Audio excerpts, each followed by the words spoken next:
This podcast is part of the Democracy Group.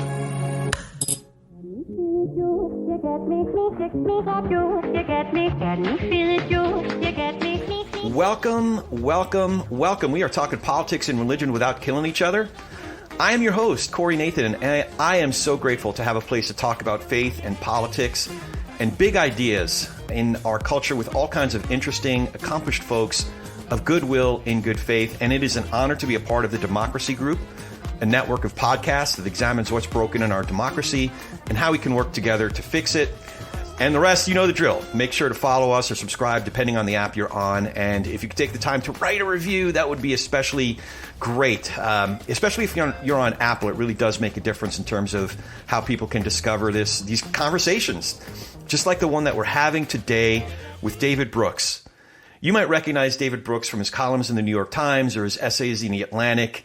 Perhaps you've seen him on PBS NewsHour or Meet the Press. He's also a prolific author. In fact, his 2019 book, The Second Mountain, had a significant influence on me and, in fact, was a major inspiration for me starting this program 3 years ago. So we'll be discussing that as well as David's new book, How to Know a Person, The Art of Seeing Others Deeply and Being Deeply Seen. David, I am sincerely grateful for you coming in today. How are you holding up with all that you're doing to, I'd imagine launching a new book is no easy endeavor. It's mental strain is what you guard against. You learn, first of all, that your brain gets really tired really fast, but you also learn that, apropos of this, that your voice is a muscle. And so I read my book for Books on Tape or for Audible, and in the beginning, first hour of reading, I was fine, I could read through it, but after that I was like a guy trying to run a marathon, the last 6 miles of a marathon. I just kept stumbling. It was telling. Wow. So do you end up getting any voice lessons or coaching from some friends who know that art, the muscles of your mouth or your vocal cords or? Yeah, no, I should, but I used to be friends with an opera singer, and she said she did all these exercises. On the days of performances, she didn't say anything, like she was quiet. And so she respected her voice more than I respect my voice. Nothing a good bourbon can't loosen up for you, though, right? It's been known to be tried. I'd actually like to start by making a very, very serious observation and to see what you think. You can't necessarily know a person by knowing if they're a sports fan or even if you know what team they root for, but being a Mets fan is very different. So as I was reading your book, if you know someone's part of that long-suffering group known as Mets fans, we diehards. We come from all different social locations, so I don't know if you can necessarily apply that level. But there is something fundamental you can begin to understand about them as an individual. So, being a Mets fan, a very serious sociological observer, what are your thoughts on that? Well, being a Mets fan is to have your heart broken. There's been a book written about the Mets recently called So Many Ways to Lose. And that's been the life of being a Mets fan. So I was a Mets fan because when I was 7 or so, the Mets won the World Series in 1969 in miraculous fashion. And that taught me that life is good and miracles happen. And ever since then, with one exception, the year 1986, they've found amazing ways to lose games, dropping easy pop-ups, walking people home. You just can't believe the number of ways they've found to lose. And this past year was a lesson in humility and a lesson in sanctification through suffering, because they have a new owner who spent hundreds and hundreds of $millions dollars, more than was spent on any other baseball team in the history of the world, and they still managed to have a losing record.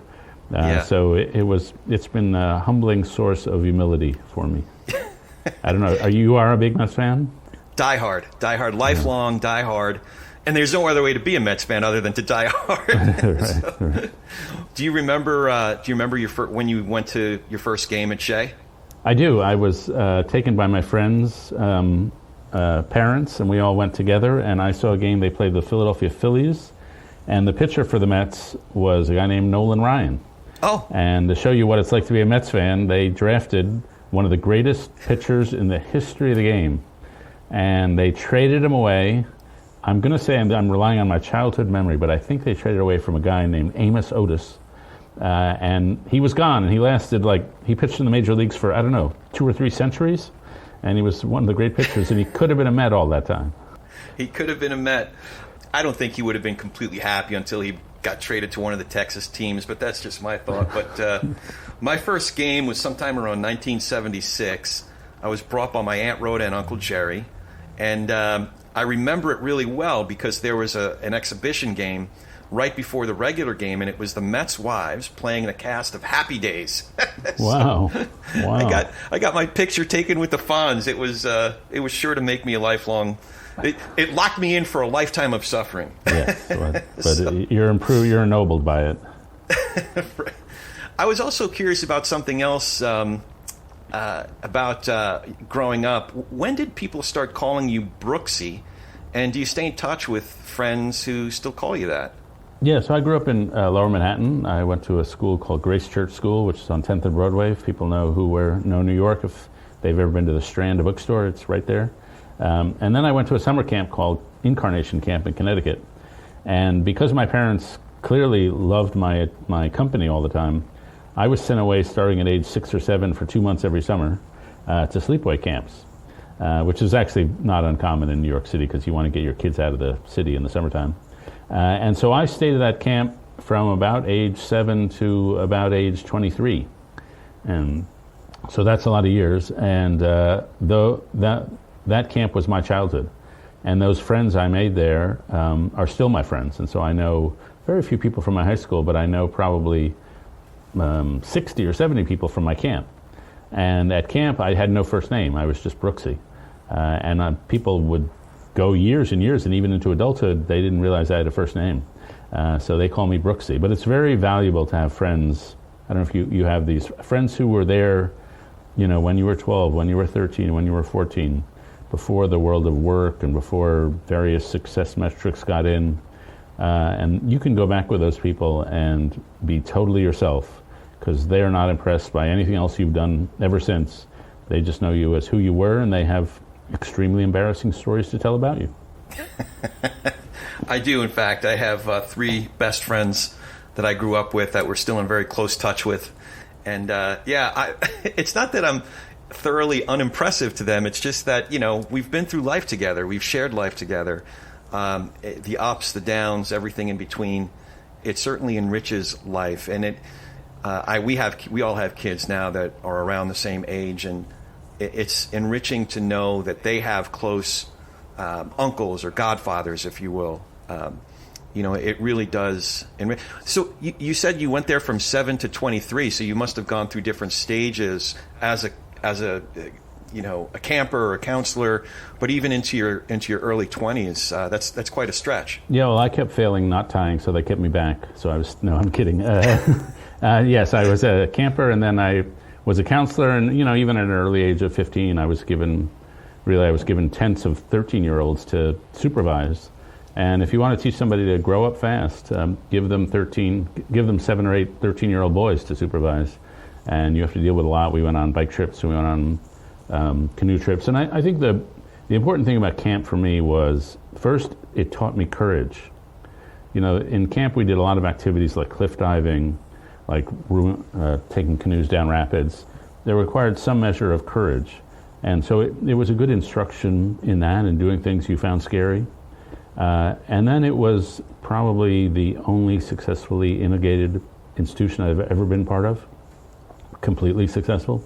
And so we were about, I'd say, 30 or 40% white, 30 or 40% black, Hispanic, Asian, all other varieties. We had, because it's camp, there's no economic distinctions because there's no money in camp.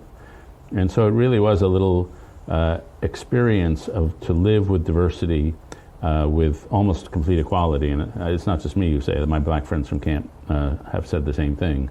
So, for example, one of my campers when I was a counselor was a nice kid named Jamie. And one day in 1993, I look at the front page of the New York Times and I see a picture of a guy and I think, wow, that's Jamie's dad, Robert Rubin. And he'd been appointed to be Secretary of Treasury, and he had been chairman of Goldman Sachs, or CEO. And I had no idea about any of this. I just knew that was Jamie's dad. He was the guy who carried Jamie's trunk into the tent when he dropped him off. And so to be spared all the status systems of the world is a true blessing. Before we move on, I wanted to tell you about something else that's important. Money. Specifically your money. In all seriousness, I wanted to tell you about my advisor and my friend, George Meza. George runs Meza Wealth Management. And with George, it's not just about money. It's about helping us manage our present and plan for our future. And unlike a lot of other firms out there, George and I actually have a relationship. He knows me, he knows my family, and I know his wonderful family. I also know his firm and the incredible team he's put together, from his chief investment officer to some of the other great people in his office, like Jessica, their head of operations, that are always there to help me and with all aspects of our portfolio. You see, the thing is, I got a lot going on. I guess we all got a lot going on, and I don't have the time to watch our investments all day, every day. And even if I did, I don't have the experience and expertise that George's team collectively has. So we get the entire Meza Wealth Management team, all their expertise and all their integrity. And again, it's based on George knowing me personally, knowing my goals, and even the kind of risk that's appropriate for me to take, which, by the way, could change from one season to the next. And they're on top of all of that. So if you want George Meza and Meza Wealth Management to be on your team, just visit their website, mezawealth.com. That's MEZA wealth.com, www.mezawealth.com. And that will also be in our show notes, so you can check that. And now, back to our show.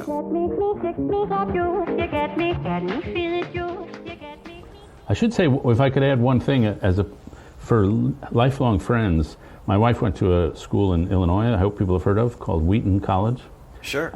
And she has a friend who, when they were graduating, they wanted to preserve their friendships. This guy and he wanted to preserve the friendships he'd made at Wheaton. So we went to a professor, a guy named Mark Amstutz, and Amstutz said, what you should do is form a giving circle. And if you get together with your 10 closest friends, and every year you put some money into a pot, it doesn't have to be a lot, and then you meet every year for 3 or 4 days, and you decide where to give away the money. And the giving away the money is a sweet part of it, but that's not the real reason you do it. You do it so you will travel through your whole life with these 10 people, and you will have 10 friends from college sticking with you all through life. And that's just bound to be rewarding, to have that company of souls to accompany you through life. Yeah, no, for sure. And it does take effort. It takes effort. I know it seems easier now with text and social media and things like that to feel like you're staying in touch, but meaningful connection, actually sitting with someone, inhabiting their space and beholding their countenance. There's something, I think no matter how technological our culture gets, I think there is something to that, to being with someone, especially, during those peaks and valleys, to be with someone. I was thinking, you've had friends that have gone through really difficult times, and someone described it as the ministry of that sucks. Yeah. Just being with someone, and as much as we might be compelled to want to do something to make it better, just being there, just being there, and yeah, that sucks, man. I don't know if that makes any sense, but yeah. Well, one of my camp friends suffered from depression when it hit him when he was 57, and he lived with it for 3 years and before finally succumbing to suicide. But so I had known him since we were 11. And so I learned how to talk to someone in depression. And because we'd been with each other so long, we started off with that advantage. And I still made mistakes. I didn't really understand what depression was. I didn't realize that you don't understand depression if you've never had it, if you just try to extrapolate from your moments of sadness, because that's not what depression is. Somebody said it's a malfunction in the instrument you use to perceive reality. And so I made mistakes. For example, I would give them ideas of how to try to lift the depression. And I later learned when you're giving somebody ideas to how to get out of depression, all you're showing is you don't get it. Because it's not ideas they lack, it's the energy. And then finally I got to the point where I realized the futility of words. And then I realized my job as a friend for somebody who's in depression is, as you say, just to say that sucks, this sucks. It's to acknowledge the reality of the situation. And then to say, as I learned from a pastor friend of mine, I want more for you. I want more for you. And that's not saying that I can do anything about it, but this is what I want for you, and it's not the pain you're in. And then finally, Viktor Frankl, who wrote this great book, Man's Search for Meaning, he said when he was confronted with people contemplating suicide, he would say, life has not stopped expecting things of you, and that your gifts, and even the credibility you've gained from going through this suffering, those are gifts that you've earned, hard-earned, and you can bring them out into the world. So life has not stopped expecting things of you. And so those are things, some of the things I've learned through life of hanging around with friends who are going through something super tough. Well, I wanted to thank you for writing that chapter about your friend Peter. Toward the end of the book, you shared a Toni Morrison quote, and it was Frederick Douglass talking about his grandmother and James Baldwin talking about his father, and Simone de Beauvoir talking about her mother. These people are my access to me. They are my entrance to my own interior life. The chapter that you wrote about Peter is access to me. So I'm sorry to get so personal. This probably doesn't happen on the typical interview, but well, if you want to, would you tell me more about that? About why it hit you in that way? So I did go through a season. I've battled that my whole life. And I recently went through a season, and you don't quite come out of it the same. I'm sure that those I don't know if you should call them demons or the season that you're in, but when they arrived, I recognized them like old, more than acquaintances. I just don't want to call them friends. But I recognized that they were there, but I didn't realize it until I was pretty deep into it. So I realized a few things, and a new friend of mine, and someone that you know, Pete Weiner, and John Rausch, I happened to talk to them right in the depths of it. And a lot of times we're just putting on our mask and doing our best to muddle through. I was so glad to get, and we had a couple different talks at that time, and then Pete followed up with me after it. In fact, we did a tribute. We had one talk just, I love getting Pete and John together, and that was so special because they're so different, but they're just wonderful together. So we had a talk, and then we had a talk, a tribute to Tim Keller and Mike Gerson, the two people that were on the top of my list of people I would have wanted to have had on this program that passed away. So we did a nice, Pete and John did a nice tribute to them.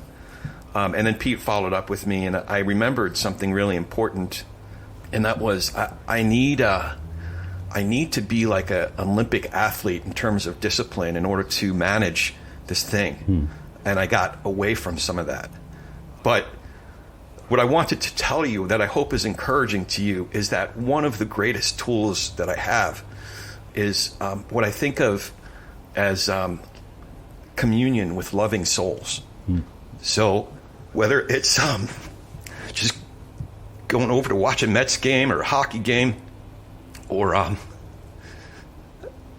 lunch or coffee or something, those friends who'd call out to me, even if they didn't know like what my situation was, it's a lifeline. So what you did for your friend is invaluable. This is so weird, man. I'm so sorry. Oh, that's okay. I've been looking forward to this conversation since I started this program, and I didn't mean to. But I do hope that it's encouraging to you that what you were doing for your friend is invaluable. There's an eternal value to it that maybe you have some ambivalence about, but it's worth the world, man. So, yeah. Yeah, well, thank you for sharing about that.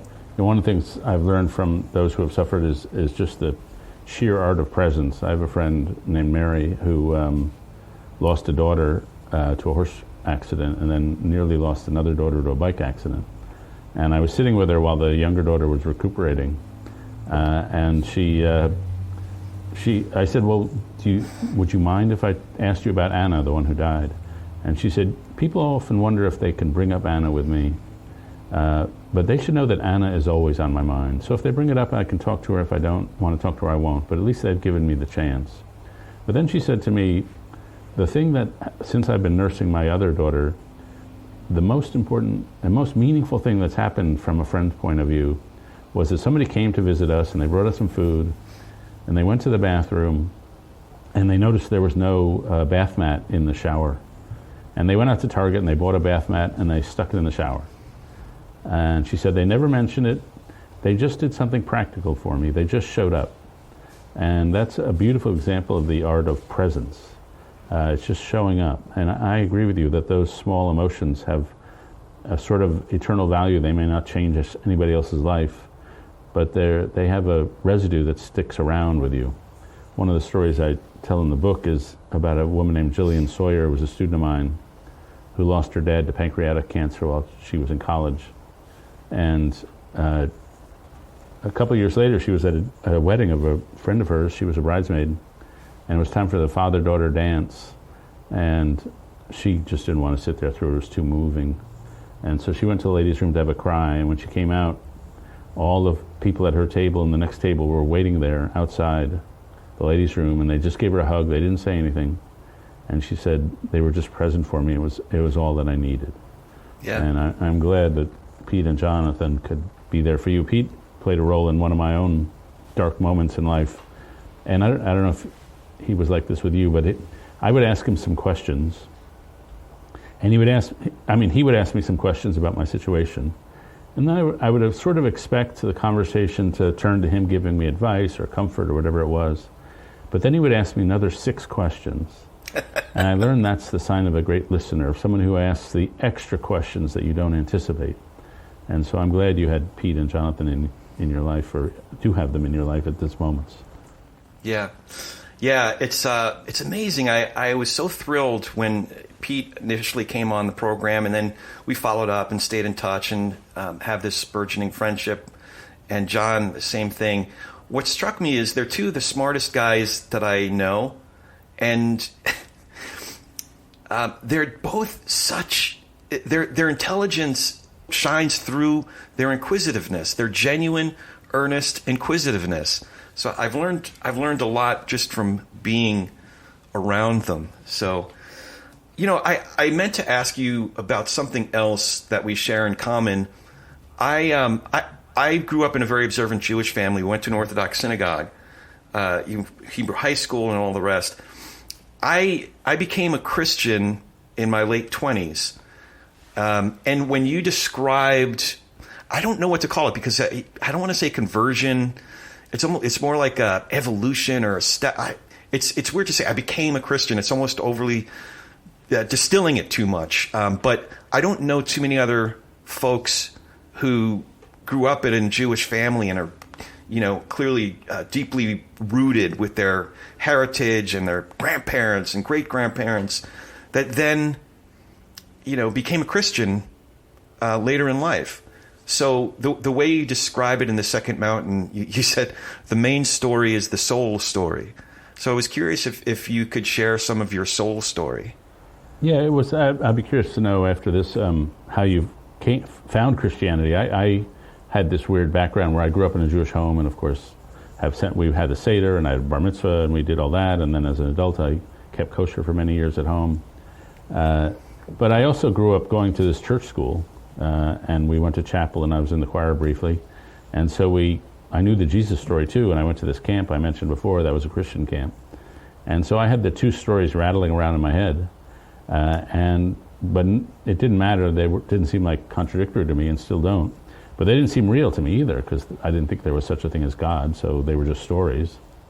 And then as I got older, with nothing too dramatic, but just the categories I had in my head were not commensurate with reality as I experienced it.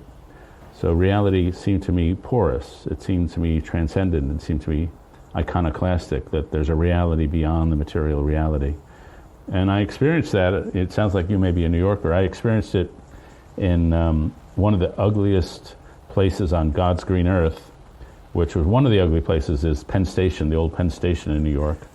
And then if you want to get something even uglier, you go to the subway stop near Penn Station.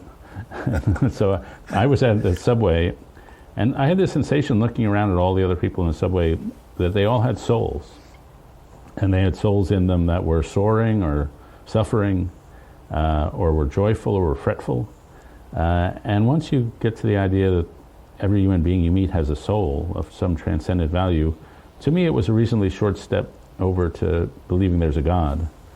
And then believing there's a God, the Christian story seemed to me the completion of the Jewish story, or the next phase of the Jewish story. Jesus obviously was a Jewish guy who emerged out of Jewish teaching. And I didn't have any great moments where like Jesus walked through the wall and told me to follow him. It was more like I was riding on a train, and all around me the people were pretty much normal, reading the paper, drinking coffee. And I look out the window and I see that we've traveled a long way. And somehow we've crossed a boundary, and we've left the world of secularism or of atheism, and now we're somewhere in the world of belief. And so there's no dramatic moment, but you realize you've traveled. And the rest of my life has been filling in and seeing what that traveling means. So can I ask you, when you discovered Christianity, how did it first enter your radar screen? Well, I had a couple guys that were mentoring me in business. Part of what they were doing was they were referring me to books. And every damn book they gave me was a Jesus, or what I considered a Jesus book. And being a Jew, with Brooklyn and New Jersey and my people, we have sort of an allergy to a particular form of evangelical Christianity. Mm-hmm. So I read the books for the information and tried to just overlook this annoyance of the whole Jesus thing. But eventually I took my friend to task. I thought I was taking my friend to task about it. And I said, "What's up with the Jesus thing?" And he gave me another book. Mm-hmm. The first one he gave me was, I think it was called More Than a Carpenter. It was a relatively short book, but it was the first time I had read anyone trying to make an empirical case for the life, death, and resurrection of Jesus. And I still was thoroughly unconvinced, but it opened a door for me. And that time, it was 2000. So from spring through fall of 2000, I had a voracious reading habit. So I read a larger book called Evidence That Demands a Verdict. That went into much more detail. But then I started reading C.S. Lewis, and I found that a lot more philosophically compelling. But I also started reading answers to C.S. Lewis and G.K. Chesterton. Bertrand Russell I found really... and those conversations, between Russell and guys like Chesterton were really interesting. And I finally started... I think it's something that was in me. The questions were forming in me from when I was a child in Yom Kippur services. So I was really... The soil was turned over pretty well by the time I finally brought myself to read the New Testament. When I went to the beginning of the collection, the New Testament, in Matthew, 5 chapters in, I came across what I recognized as a Devar Torah. The Jesus, as the rabbi, was giving this brilliant Devar Torah, and I didn't realize I was reading the Sermon on the Mount. I heard the sermon, I'd heard the expression, the Sermon on the Mount, but I didn't know what it was, and I just, wow, this is incredible. This is an incredible interpretation of Torah. I also saw that his interactions with the Pharisee characters looked a lot like if you stay after shul on Shabbos and you listen to the rabbi and his brother or the cantor or any of the elders, having lunch. Somebody has a Kaddish. And that's just what conversation sounds like between Jesus and the Pharisees. That's just what conversation sounds like. So it felt very much at home to me. That's really how it came about. I got through it in a couple days, and then Revelation 21 and 22, how that makes a full circle to Genesis 1 and 2.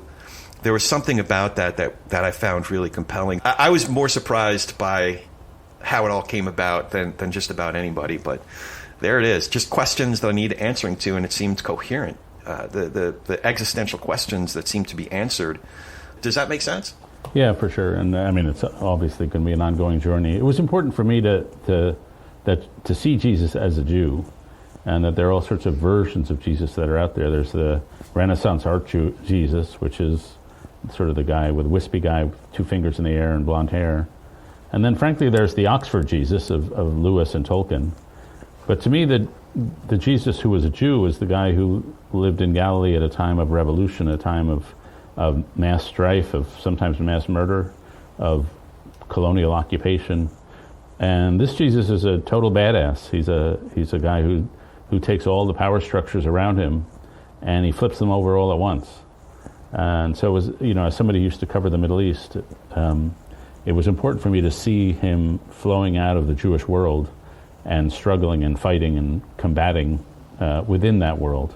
And if anybody has been to Jerusalem, you know how crowded it is, how dense it is, with different factions and different groups of people all vying for a small piece of real estate. And so it somehow felt connected to me that this guy was a total renegade. Yeah. Do you have any ambivalence? You talk a lot about your grandparents' generation, your great-grandparents' generation, and you still, you can't shake being, we're still Jewish, so do you have any ambivalence when you think about your being Jewish and what your grandparents might have thought? Yeah, I'd have mountains of ambivalence. And so, some of it is for that, but, some of it, I haven't lost any friends. I lived very much in the Jewish world, sent my kids to Jewish schools. And all my friends have been very understanding, and there's been some tension for a time, but it's gone away. I think my main ambivalence is in times like these. We're talking in the middle of violence in the Middle East. We're talking amid an upsurge in anti-Semitism around the world. And at times like these, I don't want to feel like I left this group. And to be honest, as a person, in terms of my ethnic background, my peoplehood, I feel more Jewish than I ever felt before, because I now believe that the stories told in Exodus are true. They actually, they're supremely true. And so I experienced peoplehood as a Jew, but I guess I just always experienced faith as a Christian. But I never want to feel myself that I'm walking away from a people who are embattled, especially in the world like today. So you say your peoplehood as a Jew, but your faith as a Christian. Could you unpack that a little bit more? Yeah. So I'm. So what does it mean to be a Jew? In my book, I have a conversation starter that we should ask: how do our ancestors show up in our lives? Yeah. And so we're all formed by the legacies of our ancestors, and so I was formed by thousands of years of Jewish history, and some of those legacies are kind of obvious, that we're the people of the book, and I became a writer. Some are cultural. We tend to be pretty argumentative in Judaism. Argument.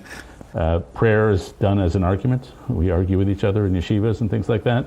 And I, frankly, in the Christian world, I've sometimes had to tone down my tendency to want to start an argument every day. And so... Oh, I've been kicked out of Bible studies based on my... Right. Wait, what is this saying right here? Let's look, Yeah. And so there's that. And then I think one of the things I didn't appreciate till recently is the Hebrews, the Israelites were a small people in a faraway, marginal part of the world, and yet their conception of humanity was that God had centered all around humanity around them, this small people in a faraway part of the world, and yet we're the center of history. And that is an audacious claim, and it comes with a responsibility, the responsibility to live up to a covenant, the responsibility to really, a moral responsibility to heal the world. And so I do think that intense moral pressure, which flows through Jewish history, flows through me as well. So there's that. And then finally, I just think Jews are funny. And so sometimes when I'm at a gathering, I was at a gathering of Christian leaders not so long ago, and there were 3 really good speeches gave, and being egotistical, I think I gave a pretty good speech. And all 3 of them, those people who gave the really good speeches had Jewish heritages, even though they were Christians. And I said to myself quietly, all the smartest Christians are Jews. Yeah, you shared the expression growing up, think Yiddish, act British. I always think of the Sid Caesar show. Yeah. So, yeah, we were not the huggy kind of Fiddler on the Roof kind of Jews. We were the intellectual kind. I wonder, too, a lot of the Christian writing that you refer to, Wendell Berry, some of my favorites, Wendell Berry, I wish that I was more, my head was more in that world, but I live in a valley where Masters University is, John MacArthur. So I'm surrounded by MacArthurian acolytes, and it's I bring this up because I certainly have ambivalence about my ancestry, my heritage. I feel, and to your point, I feel more Jewish now than ever before. But my other ambivalence, frankly, is American evangelicalism. Is that something that you struggle with as well? Yeah, well, I became Christian in 2013. I always say becoming Christian in 2013 is like investing in the stock market in 1929. It was not the best timing. And so there's been a lot of, Ravi Zachariah, there have been scandal upon scandal in those days, and Christian nationalism has risen and spread, which is not my favorite cup of tea. But I knew nothing about the world I was entering. And so when in those early days, I thought being an American Christian meant you read Tim Keller, you read C.S. Lewis, you read Tolkien, and people like that, N.T. Wright or something like that. And I didn't realize there was a whole different world of Christian nationalism and sort of the broader evangelical world that had nothing to do with those people. And so I told a friend of mine who runs a seminary that I thought being Christian was like reading Tim Keller. That's what Christians do. And he said, "Oh, you thought it was all the Shire. You thought the Shire was the whole thing." But no, it's not. It's a lot more than the Shire out here. Oh man, I wish that that was more my world, but I bump up against it more often. It does make it harder, but you put it a certain way where your faith is the level or the strength of your faith is not that it's elusive, but it depends on the day. So you wake up and can I answer these questions all over again? Yeah, I was really helped by Frederick Buechner, who made that quote. He said, "You should wake up every day, you should read the New York Times, and you should ask yourself, can I believe it all over again?" And he writes that if you say that yes to that question 10 days out of 10, then you probably don't have the kind of faith I have.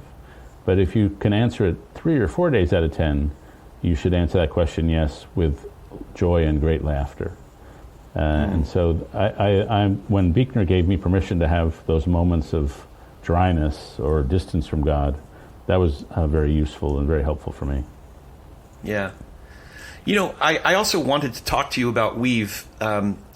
Is Weave a product of the convictions from the work that you did on writing The Second Mountain, or is it the other way around, or is it more symbiotic? I guess first, share with folks what Weave is. You're a co-founder of this great organization. Yeah, so it's more symbiotic. So at about the time in the mid-2010s, I was just noticing this social breakdown, and that's the rise of depression, the rise of suicide. 54% of Americans say that no one knows them well.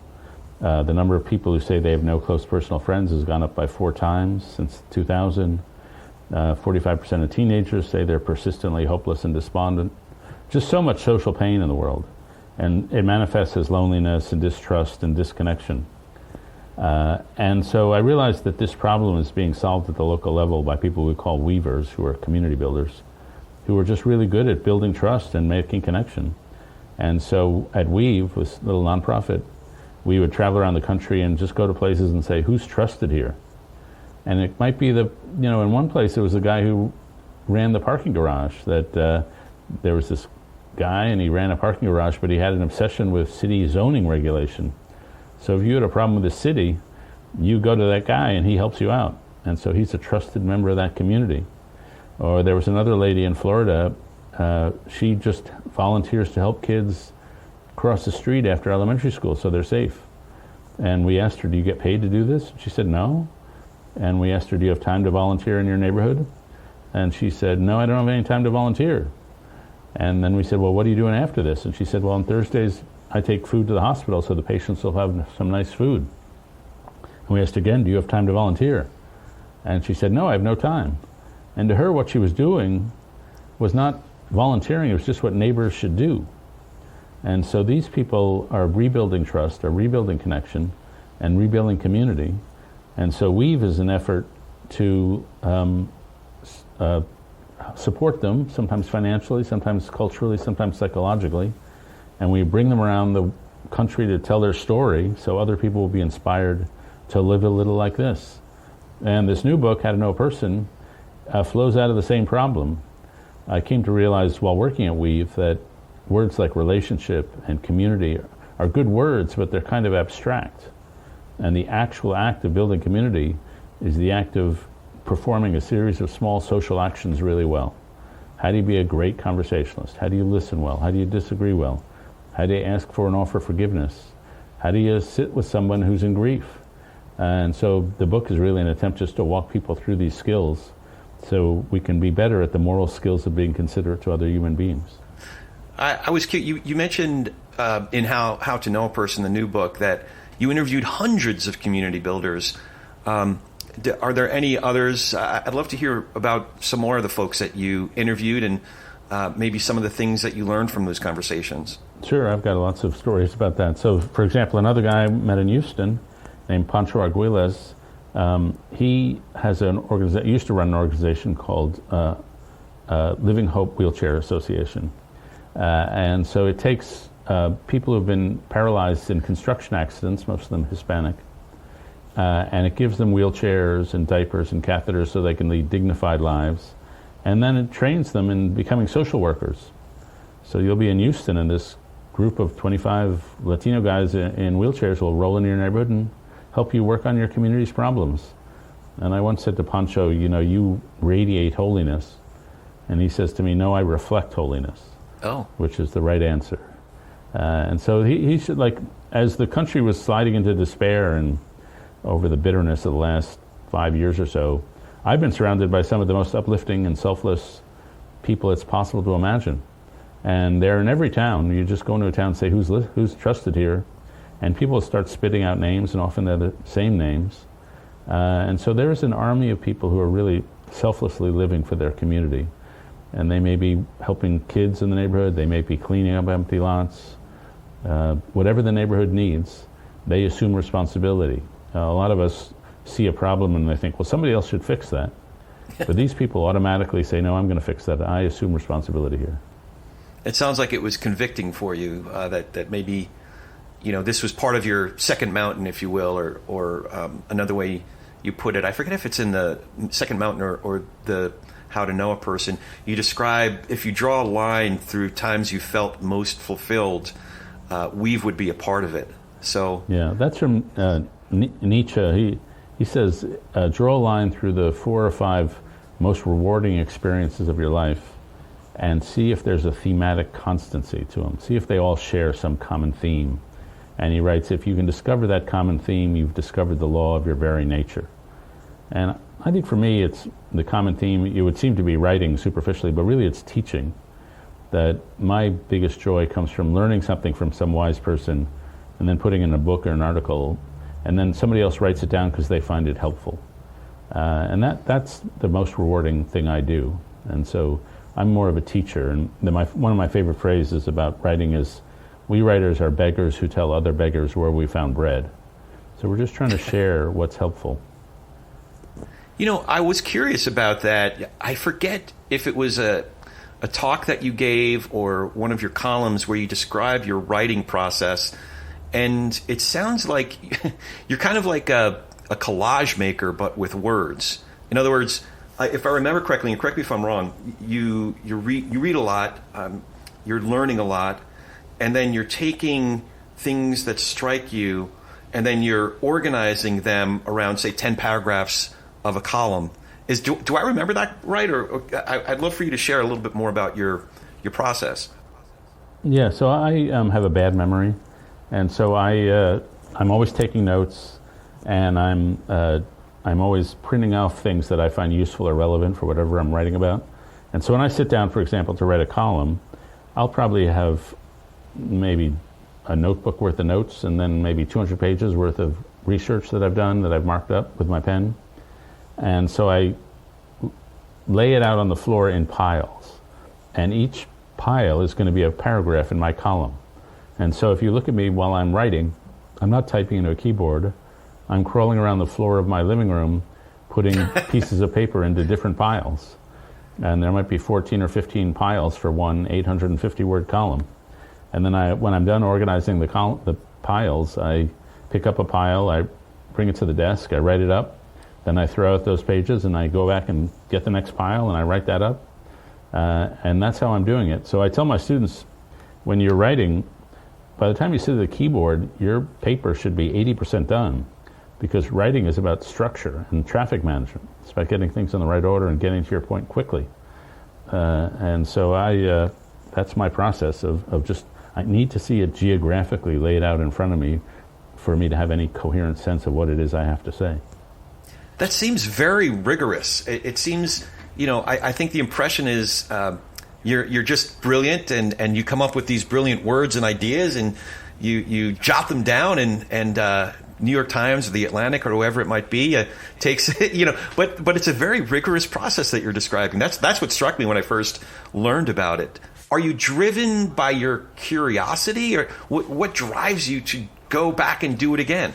I'm driven by the fact that I always have a column due in a few days, so deadline. A friend of mine said the most important quality a piece can have is the quality of doneness, just getting it done. And so, I settled on this method because, primarily I'm a newspaper writer, so I have to be fast. I have to be able to write an article in, a few hours. And to me, this method is just a lot more efficient than sitting at the keyboard and trying to noodle my brain around into writing something coherent. Then if I try to do that, I just wander around heedlessly for hour upon hour. So this is my way of making it more efficient. How much reading do you do? Because I think you said that you write daily, several hours a day, but I would imagine it also requires a ton of reading. How much reading do you do on a daily or weekly basis? An enormous amount. Though I don't read the way normal people read. I read to steal. Some people read to appreciate, I read to steal. So I'm reading for points that I can quote or arguments that I can refer to. And so I'll have, I'm on a trip right now, I'm in Chicago, and in my backpack I think I probably have 7 or 8 or 9 books in there, and I'm going through them and I'm underlining, and then someday I will synthesize them into a column. I found it tremendously, I don't know, but I'm going to ask you this. I found it tremendously helpful to realize what my actual skill is. So in theory, you can say broadly, I write. That's my profession. But my actual skill is synthesis. If you give me a mass of data, I can find a pattern in it. And it may not be right, but it will be a pattern. And that's what I do. I synthesize masses of data into one pattern. And so I'm not like a novelist, or I'm a synthesizer looking for the patterns in the universe. And once I appreciate, well, that's what I do. That's my one magic trick. Then I can do it over and over again in different topics, and I find it tremendously rewarding when I find a pattern and it seems to make sense of what was only confusion. I don't know if you sense a talent like that in yourself. I think I'm still trying to figure it out, to be honest. How do you curate what you end up reading? Is it based on recommendations, or do you pick up references in one book or essay, and then that leads you to, for example, someone might reference William F. Buckley, or we talked about Bertrand Russell, and then that prompts you to read some Russell essays. Is that how you end up curating? Is it more of a meandering process, or is it more directed? Super meandering. I actually had to go back and look through How to Know a Person recently, and as I'm reading a book which took me 4 years to write, I'm remembering all the chapters I wrote that I cut out. I'm remembering, like, I saw one sentence that's in the current final version of the book, but in an earlier version it was an entire chapter of about 15,000 words, and it got reduced to one sentence. So when you go back and read your own book, you're aware of all the many layers. And so for this book, I want to know, like, what are the skills to get to know somebody? And so I did this meandering journey. I read some books about conversation. I read a ton of memoirs because I wanted to see how memoirists present themselves. I read a ton of biographers because biographers are really good at knowing a person, knowing their research subject. The people I spoke to who were among the most rewarding were actors, because actors have to get into a role. And I found them to be extremely articulate in explaining to me how they understand the characters they're playing. So, for example, I interviewed Matthew McConaughey, and he said, when I am investigating a role, I try to figure out what's the physical gesture that this person uses that sort of characterizes their whole personality. So he said to me, at one point I was playing a guy who was a hands in the front pocket kind of guy, a guy who keeps his hands in his front pockets. He's sort of, his shoulders are bent in, he's sort of stooped in on himself. And as he was describing that, I was thinking of like a Richard Nixon, a guy who carries himself with a little stooped in posture. And he says, if I've got a guy who's stooped in, when he's trying to be assertive, he's going to be fake. He's not going to be naturally himself, so he's going to overdo it. So I had to know that that was going to be the role. And so that was the way Matthew McConaughey achieved some psychological depth in understanding his character. And I've read interviews with other actors who are like the same. If anybody remembers the John Adams miniseries that probably was put on maybe a decade or so ago, Paul Giamatti plays John Adams. And he said, I really came to understand Adams when I realized he has psychosomatic illnesses. He always thinks he's sick. So he walks through the world constantly in a sour temper because he thinks he's sick. And that helped me give a little dyspeptic edge to his personality. So, and if you want to increase the empathy levels of your kids, enroll them in drama. One of the great ways to increase empathy is to have them play somebody else on stage. You're preaching to the choir. So I studied method acting in New York for a number of years, and are you doing any acting now? Did you enjoy it? You know, I ran a theater and film ensemble, a little tiny, collaborative, where sometimes we would do short films, and we did some Shakespeare and Chekhov and Tartuffe. We did a Moliere play. We did some nice pieces together. I did that for about 15 years. It started out as a ministry. So when they first approached me about doing the drama ministry, I'm a New York theater snob. So my first thought was, what could be worse than community theater? Is church theater. So we ended up. But I set some impossible hurdles for them that they said, oh, that's a great idea. I said, well, if we're going to do this, we're just going to do a year's worth of training, some classical and method training. And the worship pastor said, oh, that's a great idea. And I was thinking, no, it's a terrible idea. But we ended up doing some really great work together. But when I discovered this medium, the podcast medium, a lot of the same, juices, a lot of the same itches are scratched, a lot of the same motivations and inspirations. The very first podcast I listened to, my producer's hat kicked into gear, my artistic director's hat kicked into gear, and I just thought, man, the conversations you could have and the stories you could tell on this medium are really unique. So I started becoming a student of podcasting as a medium, and that's when we started. Not too long after that, about 6 months after that, we produced our first program, and then 3 years ago we started this one, and we're still learning. So speaking of this program, I have the TP&R question, the Talk of Politics and Religion question for you. What do you think each of us can do to be able to share space with, to have better conversations with, perhaps even nurture relationships with people across our differences? So that includes people who think differently than we do, have different beliefs than we do, who get their news from different sources than we do. How can we do better at talking politics and religion without killing each other, or is it even possible? Yeah. Well, first, get really great at conversation in general. And so in the book, I collected a bunch of conversational tips from people just so I could try to be a better conversationalist, because none of us are as good as we think we are. Yeah. And so some of those are treat attention as an on-off switch, not a dimmer. So if you're going to be in conversation with them, it should be 100% attention or 0%, but don't try to multitask it. Another tip I got was don't be a topper. If somebody tells you a story, I'm having trouble with my teenage kid, your instinct is to say, oh, I know exactly what you're going through. I'm having trouble with my teenage kid. And that sounds like we're trying to relate, but what we're really trying to do is take the conversation back so we can talk about myself. And so don't be a topper. But then, as the subject of this podcast, sometimes you're having fights, you're disagreeing, you have different views, you have different news sources. And so there, one of the things you can do is keep the gem statement in the center. If we disagree, there's probably something deep down that we agree upon. So if my brother and I are fighting about our dad's health care, we both want what's best for our dad.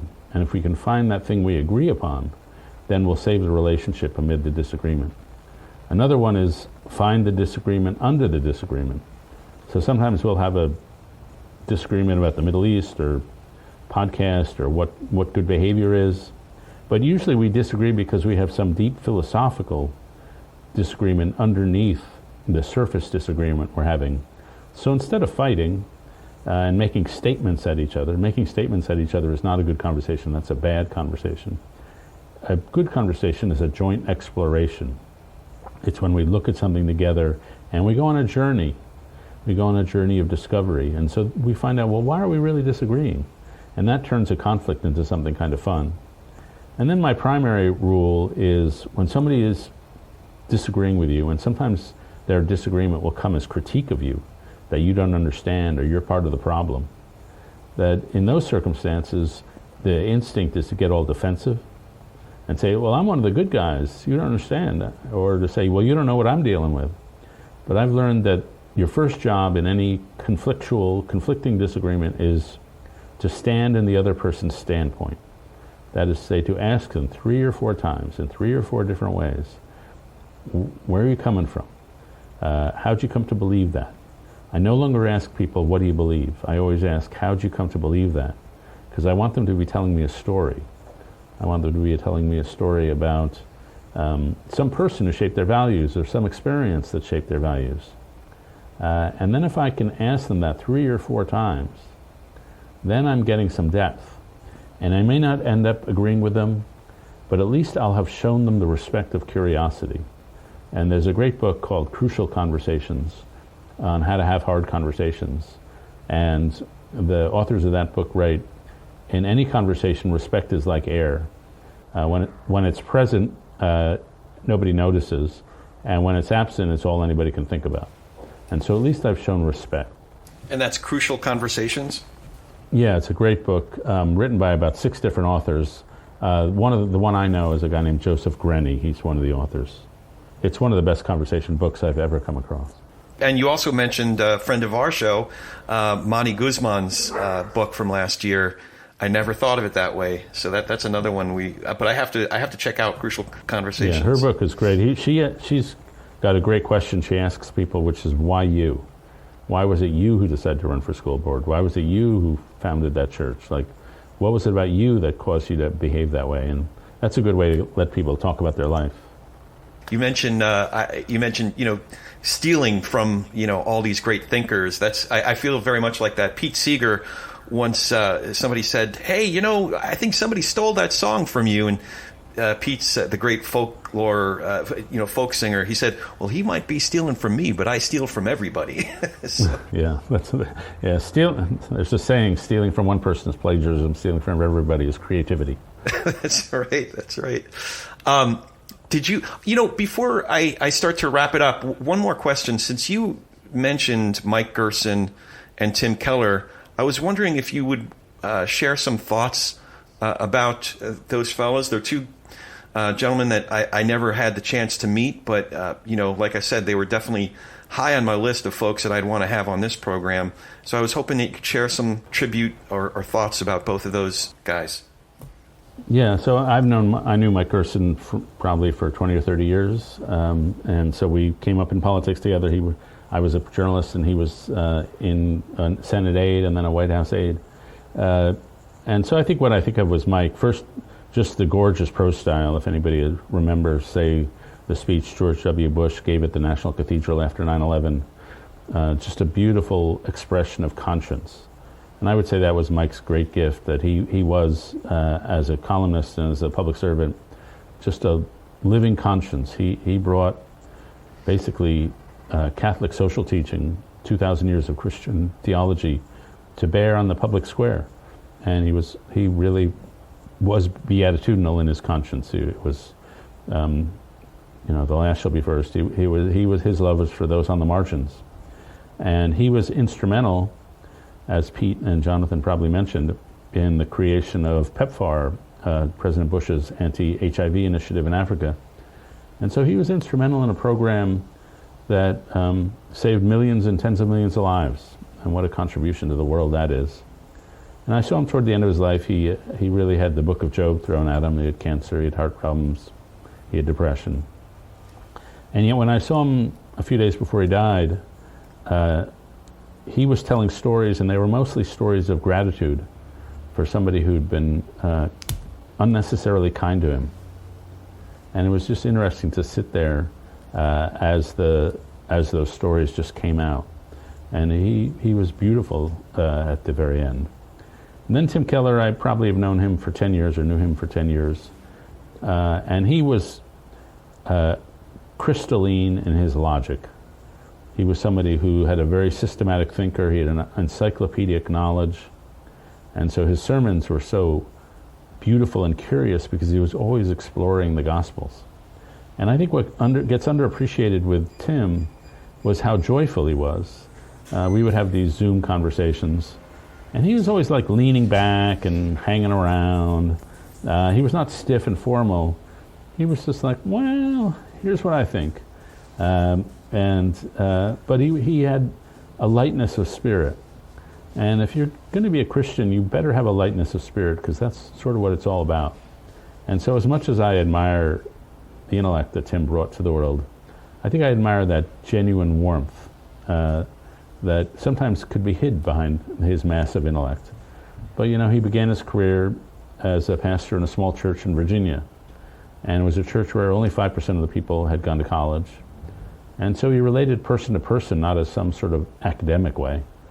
And I think he always understood that was a higher form of intelligence than you might get at getting a PhD in theology.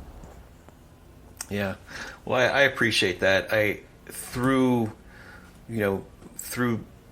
our conversation with Pete and John and what others have shared, it's been great feeling like I've gotten to know those guys. So I appreciate your thoughts on that. Before we start to close it up, did you have any questions for me? Yeah, I guess I'm just become very curious, and maybe this is boring for your listeners, but if you could give me a 2-minute summary of, it sounds like your career has been a journey. So I'm just curious, like, how you went from here to there. Oh, so so I I started out as a stockbroker during the day, going to a theater conservatory at night, and have been an entrepreneur, and small business owner most of my adult life. But your book really, I think I was starting really grappling with vocational questions at that point in my life. And I think I read The Second Mountain once we were in lockdown for pandemic. So to think of what I could do with this next chapter of my life, to think of it in terms of doing something more meaningful, taking what I think I do okay, and taking some things that I have a capacity for, bringing them all together, and in such a way that addresses some of the problems that I see in the world. Because for me, since it's funny, because when I became a Christian, I realized I had to have some tough conversations about religion or our heritage or theological questions with my family. But when I went into the church, especially out here in this region, I realized that there were a lot of folks I was going to church with where their social and political preferences, positions, took precedence, even if the Bible bumped up against it, even if what we were reading in Scripture was at very much at odds with it. So I've had to have very difficult conversations about that. And it was something I was seeing out in the world as well. I was seeing a hardening, a callousing, othering. Not that I had all the answers, but I wanted to explore these problems and these questions with people that I thought were already contributing to the solution. So folks like you have been, that's why it's so special to have you on the program today. Guys like John Rausch, and, the epistemic problem that he addresses in Constitution of Knowledge, and Pete, identifying early on that, Trump ain't the thing in July of or June of 2015, or Monty Guzman or Lisa Sharon Harper, these wonderful people who've contributed so much to diagnosing the problem and coming up with solutions and participating in the solutions. So that's, does that answer your question? Yep, for sure. Thank you. So before we wrap up, how can folks follow you, find your latest book, How to Know a Person, your writing in in New York Times, The Atlantic, and all the great work that you're doing? I'm pretty available. If you go to the New York Times, you might have to pay some money, but you can read my columns there. I also write for The Atlantic. And then How to Know a Person, it's called The Art of Seeing Others Deeply and Being Deeply Seen, and it's available at Amazon, on Barnes & Noble, at Target, wherever books are sold. And those links will definitely be in the show notes, so look for that. Thank you so much for doing this. This really is a highlight for me. You've been a teacher of mine in a very concrete way for quite a few years. And getting to actually speak to you is just it's a real treat. So I just want to thank you sincerely. Oh, thank you. It's been a very unique, it's not a normal podcast experience, so much better, more interesting. So thank you. Yeah, I guess your interviewers don't typically come to tears when they're 5 minutes in. So I thank you for indulging me and being patient. Your grace is very much appreciated. Oh no, I'm pleased to be part of it. And thank you for joining us and listening. As always, if you appreciate what we're doing here, please subscribe, as I mentioned earlier. And writing that review really means a ton. It really helps us. So please do that. And tell a friend about Talk Politics and Religion Without Killing Each Other. We're easy to recommend at politicsandreligion.us, www.politicsandreligion.us. Or you can find me online at Corey S. Nathan. That's Corey with an ES as in Sam, at Corey S. Nathan. Now go talk some politics and religion, but with gentleness and respect, and have a great week.